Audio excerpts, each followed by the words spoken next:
bitcoinsoul.org. Bitcoin, SEOUL.org. The Asian Whale Club. I'm going to do a BCC and BCH, BCC or BCH fundamental analysis for you. I have my notes down here, so I'm just going to keep looking down every once in a while.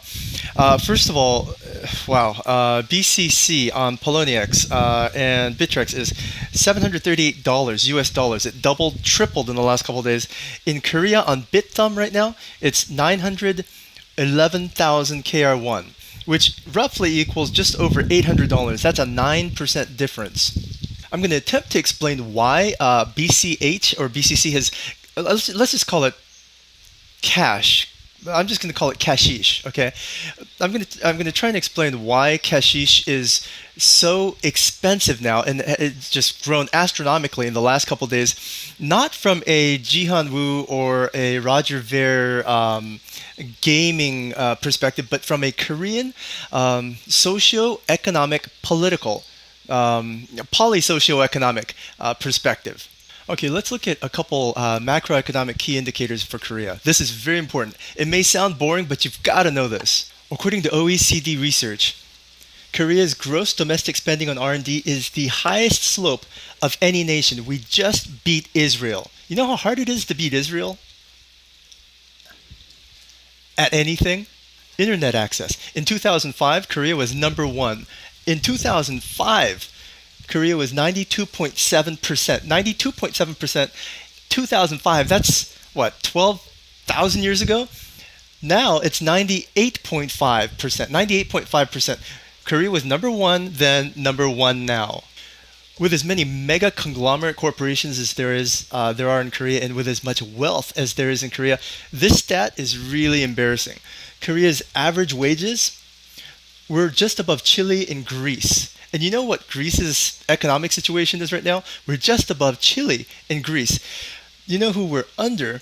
We're under Italy and Spain. The average wage is higher in Italy and Spain than the most technologically advanced country in the world, Korea.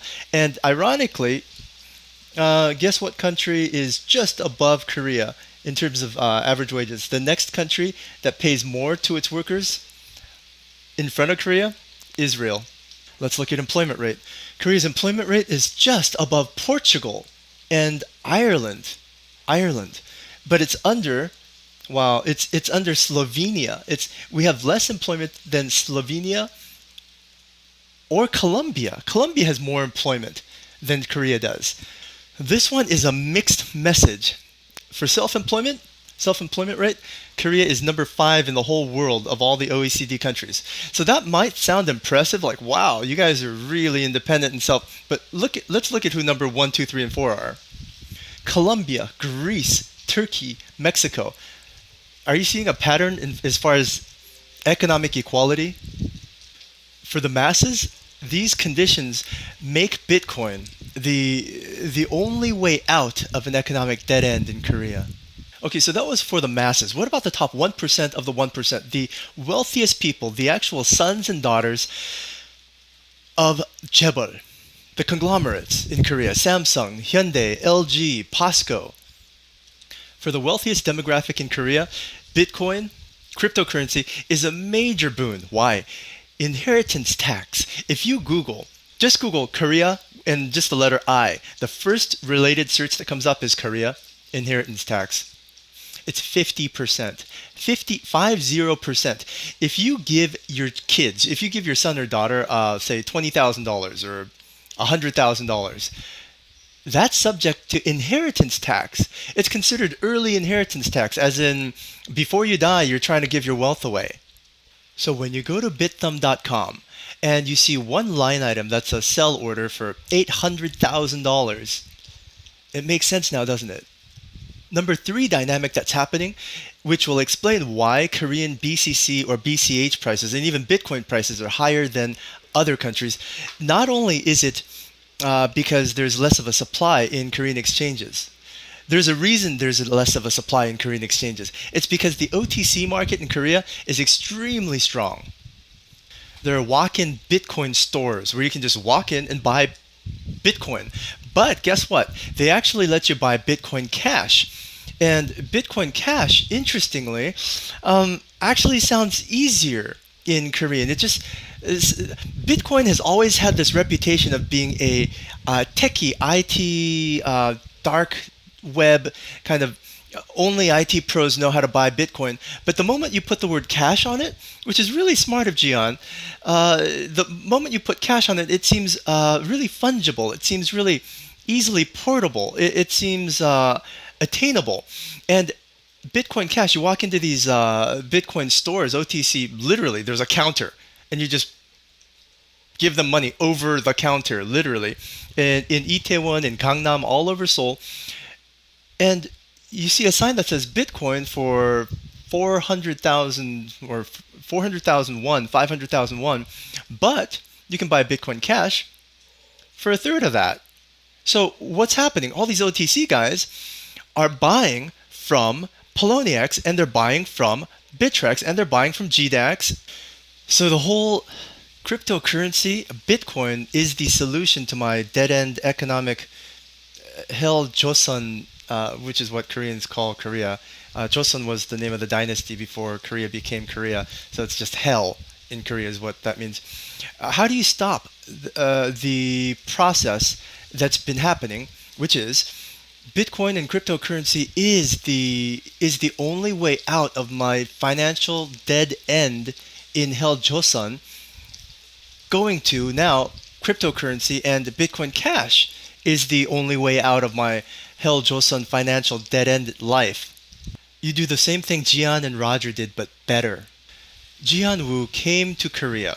He did interviews. He explained the prospectus of BCC or BCH, Bitcoin Cash, and he made deals with Korean exchanges before he made deals with exchanges in most other countries. And this is actually a really key point. If you understand the politics right now, the global political scheme setting in Korea, THAAD is a major issue. THAAD has created a rift between Korean and Chinese commerce. So Korea is doing its darndest to appease China because Koreans lost a lot of money in loss of foreign trade with China. So what Koreans are trying to do is be more open to China and be more embracing of China, whereas there's still suspicion of Chinese industrialists. Koreans don't trust Chinese industrialists. But Jihan Woo overcame this very, very, very well. How? Roger Ver. Roger Ver is American. Or at least he looks American. And that actually goes a long, long way in Korea. This may not sound related, but you have to understand this to understand what's happening between Bitcoin and Bitcoin Cash. Korea has no national heroes. Korea has no national heroes. Korea has no Korean heroes. The only Korean heroes Korea has are dead 3, 4, 500 years ago. Japan has national heroes. Chinese people have national current heroes. Korea have no national heroes. This is why I wanted to show you this picture. This is General MacArthur. My dad, who's in his 70s, still worships General MacArthur because he saved Korea's ass. American. When Korean kids are asked who their role models are, you know what they say? Steve Jobs, Elon Musk, Warren Buffett, Bill Gates. American, American, American, American. So while Bitcoin still has a very strong odor of being the utility of drug dealers, cyber geeks, and pay-for-hire assassins, Bitcoin Cash sounds family-friendly. Not to mention the fact that most Koreans who trade Bitcoin or trade cryptocurrencies, they've never even visited Poloniex. They don't even know how to pronounce it. Hell, I'm not even sure if I'm pronouncing it right. So basically what I'm saying is they don't know what the outside world is paying for Bitcoin Cash, and they don't care. So it's these large OTC deals and these arbitrageurs that are driving up the price of BCC because the demand is going through the roof in Korea. And Bitcoin Core, if you want to do something about it, that was the game plan. We're going to need another MacArthur to represent. I'm with BitcoinSoul.org, Asian Whale Club. If you want help investing your Bitcoin or, yes, even Bitcoin Cash, we'll manage it for you 24 hours a day. remotely and through APIs so that your funds are never